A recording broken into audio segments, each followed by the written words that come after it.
Hello student, मैं दीक्षा। स्वागत है आपका आपके अपने यूट्यूब चैनल में। यूपीपीएससी आरओ एआरओ एग्ज़ाम को ध्यान में रखते हुए यह सीरीज चलाई जा रही है, जिसके अंतर्गत आपको 600 क्वेश्चन की प्रैक्टिस कराई जाएगी, जिसमें अभी तक हमने इसके 4 टेस्ट पेपर को सॉल्व कर दिया है। प्रत्येक टेस्ट पेपर में 60 क्वेश्चन रहेंगे, जैसा कि आपकी परीक्षा में आते हैं उसी तरीके से यह सीरीज चलाई जा रही है, जिसमें सामान्य हिंदी के सभी प्रैक्टिस क्वेश्चन होंगे, जो कि आपके सब्जेक्ट मतलब टॉपिक वाइज हैं। इसमें 6 टॉपिक आते हैं, तो प्रत्येक टॉपिक से जिस तरीके से एग्ज़ाम में 10 क्वेश्चन आते हैं, उसी तरीके से इसमें भी एक फॉर्मेट दिया गया है। चलिए तो शुरू करते हैं इन प्रश्नों की श्रृंखला को, जिसके अंतर्गत आज का हमारा पहला क्वेश्चन आता है कि अब उपकार का विलोम शब्द क्या है। तो इसमें आपको बताना है कि उपकार का विलोम क्या होता है। तो उपकार का ऑप्शन ए आता है प्रतिकार, ऑप्शन बी परोपकार, ऑप्शन सी अपकार, ऑप्शन डी अनुपकार। तो उपकार का जो विलोम शब्द होगा वह ऑप्शन सी होगा, अपकार होगा। फिर क्वेश्चन आता है कि हिरास का विलोम शब्द है। ऑप्शन ए बेहास, ऑप्शन बी वृद्धि, ऑप्शन सी निहास, ऑप्शन डी रुदन। तो इसका उत्तर होगा हिरास का विलोम वृद्धि होगा। जैसे ही आपका हिरास का विलोम वृद्धि होता है, और ये जो जितने भी शब्द दिए गए हैं वह हिरास के विपरीत शब्द नहीं है। अब आता है चिरंतर का सही विपरीतार्थ शब्द चुनिए। ऑप्शन ए नश्वर, ऑप्शन बी अनश्वर, ऑप्शन सी नाश, ऑप्शन डी अंत। तो आपका चिरंतर का जो विपरीत शब्द होगा वह नश्वर होगा। इसका उत्तर होगा ऑप्शन ए। और जो अंत का विलोम होता है वह नाश होता है। अंत का जो आदि का जो विलोम होता है वह अंत होता है, और नाश का जो विलोम होता है वह निर्माण होता है। अब आता है आपका नेक्स्ट क्वेश्चन कि ग्रस्त का विलोम बताना है। ऑप्शन ए स्वच्छंद, ऑप्शन बी मुक्त, ऑप्शन सी खुला, ऑप्शन डी आग्रस्त। तो ग्रस्त का जो विलोम होगा वह आपका होगा मुक्त। तो ऑप्शन बी आपका सही होगा। जैसे स्वच्छंद का जो आपका विलोम होता है वह नियंत्रित होता है, खुला का बंद होता है। अब आता है आपका नेक्स्ट क्वेश्चन कि उन्मूलन का सही विपरीतार्थ शब्द बताना है। ऑप्शन ए आरोपण, ऑप्शन बी प्रत्यारोपण, ऑप्शन सी निरूपण, ऑप्शन डी रोपण। तो इसके अंतर्गत बताना है। तो इसमें आपका उन्मूलन का जो सही विलोम होगा वह रोपण होगा, तो ऑप्शन डी आएगा। उद्धत का सही विपरीतार्थ शब्द चुनिए। ऑप्शन ए विनीत, ऑप्शन बी अनीत, ऑप्शन सी सुमित, ऑप्शन डी कुनीत। तो इसके अंतर्गत बताना है कि आपका उत्तर कौन सा होगा। तो इसमें आपका उत्तर विनीत होगा। उद्धत का सही विलोम विनीत होगा। नेक्स्ट क्वेश्चन आता है कि चपल का विलोम शब्द है। ऑप्शन ए गंभीर, ऑप्शन बी वाचाल, ऑप्शन सी चंचल, ऑप्शन डी उद्यमी। तो चपल का जो विलोम है आपका वो होता है गंभीर। तो ऑप्शन ए आपका सही होगा। और भी अन्य दिए गए हैं, जैसे वाचाल का मूक होता है, चंचल का स्थिर, और उद्यमी का निरुद्यमी इसका विलोम होता है। अब क्वेश्चन आता है कि ऋण का विलोम शब्द क्या है। ऑप्शन ए स्थूल, ऑप्शन बी स्वस्थ, ऑप्शन सी बीमार, ऑप्शन डी कर्मठ। तो ऋण का जो विलोम शब्द होगा वह स्वस्थ होगा, तो ऑप्शन बी आपका सही होगा। और स्थूल का विलोम सूक्ष्म होता है। नेक्स्ट क्वेश्चन है कि विपरीतार्थ शब्द बताना है। शोषक का विपरीत क्या होगा। ऑप्शन ए शोषित, ऑप्शन बी पोषक, ऑप्शन सी पोषक, ऑप्शन डी शोषण। तो इसका जो विपरीत शोषक का विलोम विपरीत शब्द होगा वह पोषक होगा, तो ऑप्शन बी आपका उत्तर सही होगा। और भी जैसे शोषित का जो विलोम होता है पोषित, और शोषक का पोषक होगा। अब नेक्स्ट क्वेश्चन आता है कि श्री गणेश का विलोम शब्द क्या है। Option A Shri Radha, option B इति श्री, ऑप्शन सी विनाश, ऑप्शन डी इनमें से कोई नहीं। तो इसमें श्री गणेश का जो विलोम होता है वह बी आएगा, इति श्री, ऑप्शन बी होगा। कौन सा समुच्चय बोधक विशेषण नहीं है। अभी आपको विशेषण बताना है कि कौन सा समुच्चय बोधक विशेषण नहीं है। तो इसमें आपका ऑप्शन ए आता है दर्जन, ऑप्शन बी आता है जोड़ा, ऑप्शन सी सतसई, ऑप्शन डी कुछ। तो इसमें आपका ऑप्शन डी होगा, क्योंकि यह समुच्चय बोधक ना हो कि यह विशेषण अनिश्चयी संख्यावाचक विशेषण है। अब आता है क्वेश्चन कि समुदायवाचक विशेषण से संबंधित है। ऑप्शन ए दोनों बहनें, ऑप्शन बी प्रत्येक व्यक्ति, ऑप्शन सी शताब्दी, ऑप्शन डी काफी। तो इसमें आपका कौन सा उत्तर सही होगा। तो इसमें समुदाय बोधक जो है वह दोनों बहनें हैं, क्योंकि यह समुदायवाचक विशेषण से संबंधित है, तो ऑप्शन ए सही होगा। नेक्स्ट क्वेश्चन आता है कि गंगा नदियों में श्रेष्ठ है। इस वाक्य में विशेषण का चयन कीजिए, जिसमें option A Ganga, option B नदियों, ऑप्शन सी आता है मैं, और ऑप्शन डी आता है श्रेष्ठ। तो इसके अंतर्गत आपका उत्तर जो होगा वह ऑप्शन डी आएगा कि इसमें आपका उत्तर ऑप्शन डी होगा, श्रेष्ठ होगा, और क्योंकि अन्य शब्द इसके असंगत होते हैं। अब नेक्स्ट क्वेश्चन दिया गया है कि विशेषण के 4 भेदों के सामने उनके उदाहरण दिए गए हैं, उनके असंगत चयन बताना है, जिसमें ऑप्शन ए जो दिया गया है वह गुणवाचक विशेषण सुगंधित से संबंधित है, ऑप्शन बी परिमाणवाचक विशेषण ढाई से, ऑप्शन सी संख्यावाचक विशेषण कोई से, और ऑप्शन डी सार्वनामिक विशेषण कोई से। तो इसके अंतर्गत आपको बताना है कि इनमें से कौन सा विशेषण नहीं है।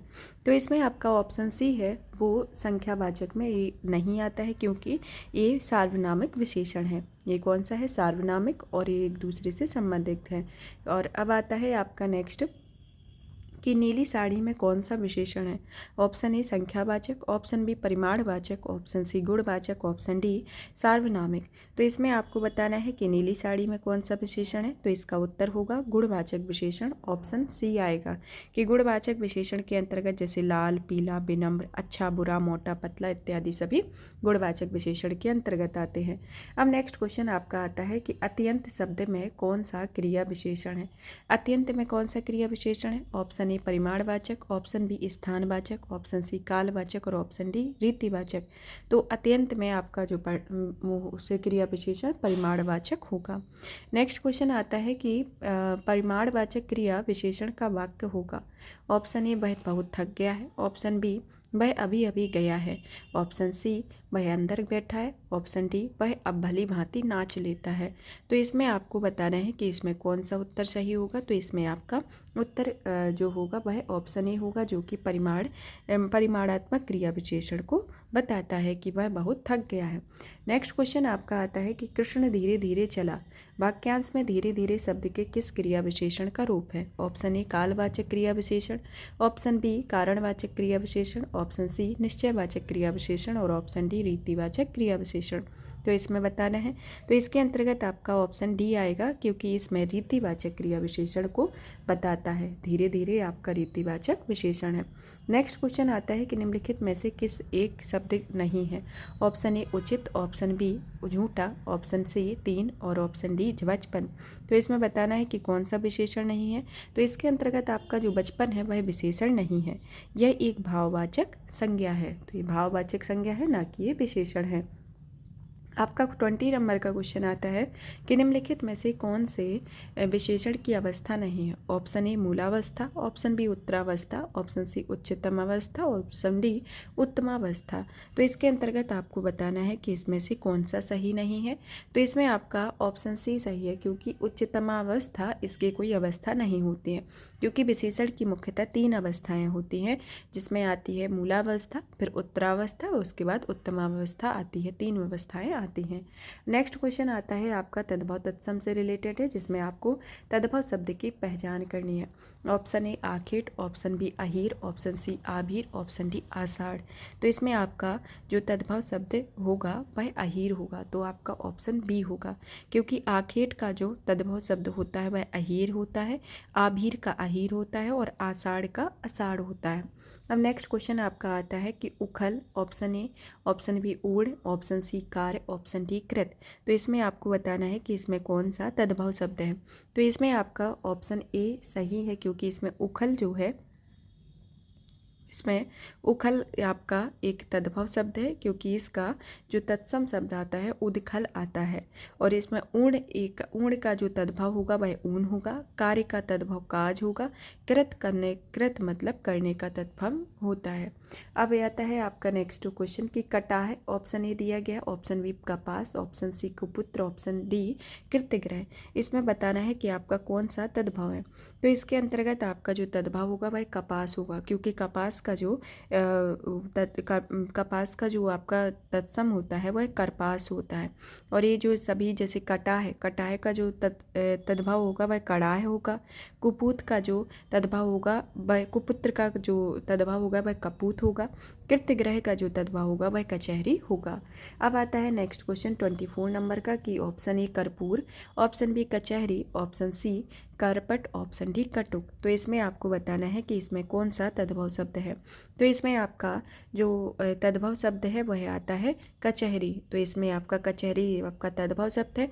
और इसमें जो कपूर दिया गया है, कपूर जो कर्पूर दिया गया है उसका जो तद्भव होता है वह कपूर होता है। करपट का कपड़ा होता है, कटुआ का कटुआ होता है और कचहरी का कृत्यग्रह होता है। तो ये प्रमुख इसके तद्भव शब्द होते हैं। अब आता है आपका 25 नंबर का क्वेश्चन। इसमें भी आपको तद्भव की पहचान करनी है।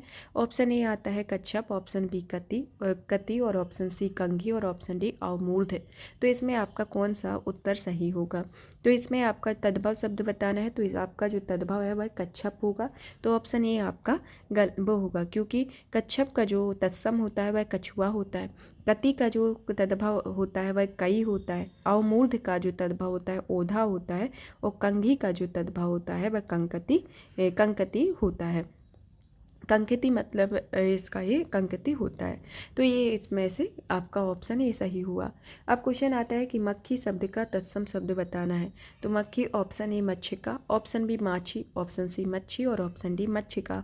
तो मक्खी का जो आपका उत्तर होगा वह ऑप्शन डी होगा कि इसे मच्छिका कहा जाता है। नेक्स्ट आता है चूरन का तत्सम शब्द क्या है। ऑप्शन ए चौर, ऑप्शन बी चूड़, ऑप्शन सी चर्म, ऑप्शन डी चक्षु। तो चूरन का जो आपका तत्सम शब्द होगा वह चूड़ आएगा। तो ऑप्शन बी सही होगा। नेक्स्ट क्वेश्चन आता है कि तत्सम शब्द है।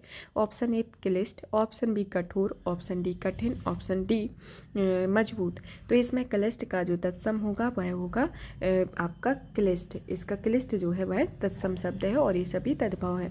फिर आता है ढीठ का शब्द का तत्सम बताना है। तो ढीठ का जो तत्सम शब्द होगा वह ऑप्शन ए दृष्ट, ऑप्शन बी पुष्ट, ऑप्शन सी दृष्ट, ऑप्शन डी दृष्ट। तो इसमें आपका ऑप्शन डी होगा कि ढीठ का दृष्ट होता है। नेक्स्ट क्वेश्चन आता है कि तत्सम शब्द का चयन करना है, जिसमें आता है ऑप्शन ए शेर, ऑप्शन बी बब्बर शेर, ऑप्शन सी व्याघ्र, ऑप्शन डी बाघ। तो इसमें आपका जो तत्सम शब्द है वह व्याघ्र है और इसका जो तत्सम होता है तद्भव होता है वह बाघ होता है। नेक्स्ट क्वेश्चन दिया गया है 31 नंबर का कि निम्नलिखित वाक्यों में से शुद्ध रूप चुनना है। ऑप्शन ए हमारी सौभाग्यवती कन्या का विवाह होने जा रहा है, ऑप्शन बी हमारी आयुष्मती कन्या का विवाह होने जा रहा है, ऑप्शन सी आता है हमारी सौभाग्यवती कन्या का विवाह होने जा रहा है और ऑप्शन डी हमारी आयुष्मती कन्या का विवाह होने जा रहा है। तो इसमें आपको शुद्ध वाक्य बताना है। तो इसमें आपका जो शुद्ध वाक्य होगा वह ऑप्शन बी होगा कि हमारी आयुष्मती कन्या का विवाह होने जा रहा है। अब नेक्स्ट क्वेश्चन आता है कि निम्नलिखित वाक्यों में से शुद्ध रूप चुनिए।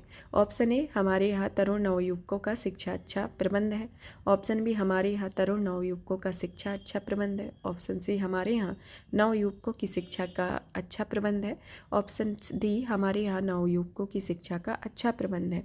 तो इसके अंतर्गत आपको बताना है। तो इसमें आपका जो उत्तर होगा ऑप्शन डी आएगा, क्योंकि हमारे यहाँ नवयुवकों की शिक्षा का अच्छा प्रबंध है। आपका ये शुद्ध वाक्य है। नेक्स्ट क्वेश्चन आता है कि नीचे दिए गए वाक्यों में कौन सा शब्द सर्वाधिक सही है। ऑप्शन ए यद्यपि तुम अजनबी हो परंतु मैं तुम्हें अपना मानता हूँ, ऑप्शन बी यद्यपि तुम अजनबी हो मैं तुम्हें ही अपना मानता हूँ, ऑप्शन डी यद्यपि तुम अजनबी हो किंतु मैं तुम का ही अपना मानता हूँ, और ऑप्शन डी आता है कि यद्यपि तुम अजनबी हो तथापि मैं तुम्हें अपना मानता हूँ। तो इसमें आपको बताना है कि इसमें कौन सा वाक्य सर्वाधिक सही है। तो इसके अंतर्गत जो आपका वाक्य जो है वह डी वाला सही है कि इसमें यद्यपि तुम अजनबी हो तथापि मैं तुम्हें अपना मानता हूँ। तो आपका ऑप्शन डी होगा। नेक्स्ट क्वेश्चन आता है निम्नांकित में से शुद्ध वाक्य है। ऑप्शन ए तुलसी की कविता में माधुर्यता है, ऑप्शन बी तुलसी की कविता माधुर्य गुण प्रधान है, ऑप्शन सी तुलसी की कविता की माधुर्यता है और ऑप्शन डी तुलसी की कविता मधुराई से पूर्ण है। तो इसके अंतर्गत आपका वो बताना है कि इसमें कौन सा उत्तर सही होगा। तो इसमें आपका ऑप्शन ए सही होगा कि तुलसी की कविता में माधुर्यता है, ऑप्शन ए आपका सही होगा। नेक्स्ट क्वेश्चन आता है 35 नंबर का कि निम्नलिखित में से अशुद्ध वाक्य पहचानिए, जिसमें ऑप्शन ए दिया गया है वह अपना चश्मा भूल गया, ऑप्शन बी आता है कि पिताजी ने मुझे कहा, ऑप्शन सी तुम तो अपना काम करो, ऑप्शन डी ये सच्चे इंसान है। तो इसमें आपको बताना है कि इसमें आपका कौन सा उत्तर सही होगा। तो आपका ऑप्शन सी सही होगा, क्योंकि इसमें ये ही अशुद्ध वाक्य हैं। तो इसका शुद्ध वाक्य क्या होगा कि तुम अपना काम करो, ना कि तुम तो अपना काम करो। तो ऑप्शन सी आपका सही होगा। नेक्स्ट क्वेश्चन 36 नंबर का है कि निम्नलिखित में से कौन सा वाक्य शुद्ध है। ऑप्शन ए दिया गया है कि उसने मुझे पास आने के लिए कहा, ऑप्शन बी आता है कि उसने मुझसे पास आने को कहा। ऑप्शन सी, उसने मुझे पास आने को कहा। ऑप्शन डी, उसने मेरे को पास आने के लिए कहा। तो इसमें आपको बताना है कि इसमें कौन सा वाक्य शुद्ध है। तो इसके अंतर्गत आपका जो वाक्य शुद्ध है ऑप्शन ए है, क्योंकि उसने मुझे पास आने के लिए कहा, इसमें वाक्य शुद्ध है। नेक्स्ट क्वेश्चन आता है कि निम्नलिखित में से कौन सा शुद्ध है। ऑप्शन ए कवित्री, ऑप्शन बी कवयित्री, ऑप्शन सी कवियित्री, ऑप्शन डी कवयित्री। तो इसमें आपको बताना है कि कौन सा उत्तर आपका शुद्ध वर्तनी वाला शब्द है। तो इसमें ये कवयित्री जो है आपका ऑप्शन बी है, वह आपका सही है। नेक्स्ट क्वेश्चन पूछा गया है 38 नंबर का कि निम्नलिखित शब्दों में से कौन सा शब्द शुद्ध है। ऑप्शन ए विदुषी, ऑप्शन बी विदुषी, ऑप्शन सी विदुषी, ऑप्शन डी विदुषी। तो इसमें आपको शुद्ध वाक्य बताना है। तो इसमें आपका ऑप्शन ए सही होगा कि इसका विदुषी सही होगा। नेक्स्ट क्वेश्चन आता है कि शुद्ध वर्तनी वाला शब्द है। ऑप्शन ए श्रृंगार, ऑप्शन बी श्रृंगार, ऑप्शन सी श्रृंगार, ऑप्शन डी श्रृंगार। तो इस तरीके से ये प्रोनाउंसिएशन है, जिसमें 39 नंबर का जो आपका ऑप्शन है वह सी है, क्योंकि श्रृंगार आपका उत्तर होगा, शुद्ध वर्तनी वाला शब्द है।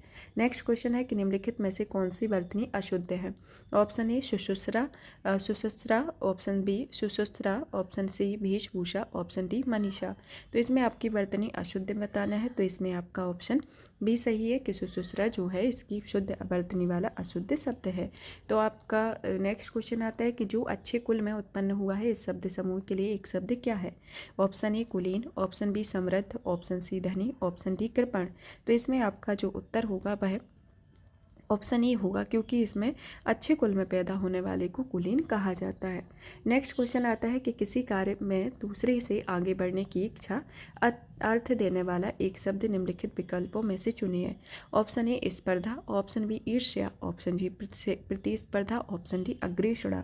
तो इसमें आपको बताना है। तो इसमें आपका जो उत्तर है ऑप्शन सी सही है, क्योंकि इसमें किसी कार्य में दूसरे से आगे बढ़ने की इच्छा जो होती है वह प्रतिस्पर्धा के रूप में होती है। नेक्स्ट क्वेश्चन आता है कि जो देखने में प्रिय लगता है वाक्यांश के लिए दिए गए विकल्पों में सर्वाधिक उपयुक्त विकल्प है। ऑप्शन ए समदर्शी, ऑप्शन बी प्रियदर्शी, ऑप्शन सी प्रिय पात्र, ऑप्शन डी दर्शन प्रिय। तो इसमें आपका जो उत्तर होगा ऑप्शन बी होगा कि ये प्रियदर्शी होगा।